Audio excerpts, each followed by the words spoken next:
মানে এইটো কিহৰ ফুড এইটো যে এইটো এইটো এটাটো হ'ল মই সাংঘাতিক শিৱ ভক্ত মহাকাল বাবাৰ আমি গৈছানে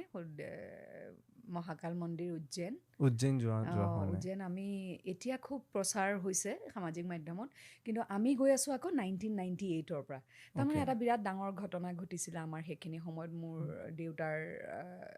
গেছৰ অফিচটো ছাছপেণ্ড হৈ গৈছিলে মানে বেছি ছবিত লাগিলে সিফালে ব্লেক আৰম্ভ কৰি দিলে এমপ্লয়িজে তাৰ কোনোবাই কমপ্লেইন কৰি পেলাই ছাছপেণ্ড কৰি দিলে আৰু যিহেতু মোৰ পিতৃ তেতিয়া সেইটোৱেই চ'ৰ্চ অফ ইনকাম আছিল তাৰ পইচা দিয়ে ছবি কৰি আছিলে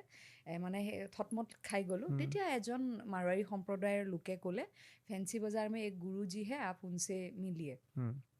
লগ পাওঁতে আমি আমাৰ প্ৰথম তেতিয়া গুৰুক লগ পাইছিলোঁ শ্যাম সুন্দৰ পাৰিকজী তেখেত আজি আমাৰ মাজত নাই 2018 চনত ঢুকালে তেওঁ শিৱ ভক্ত আছিলে হি ৱাজ এ ক্লেৰভয়েণ্ট মুখখন চাই চব কৈ দিব পাৰে একদম মানে আনকি 2018ত যেতিয়া তেখেত ঢুকাইছে তাৰ আগে আগে কিন্তু মোৰ 2016ত মোৰ ডাঙৰ ঘটনাটো ঘটিছিল জীৱনৰ গুৰুজীয়ে সদায় কয় মোক মুন্নি শাদি কৰলো মুন্নি শাদি কৰলো মই কৈছোঁ গুৰুজী ফিৰ চে শাদি কৰলো বুলি কৈ কৈ গুৰুজী 2018ত ঢুকাই গ'ল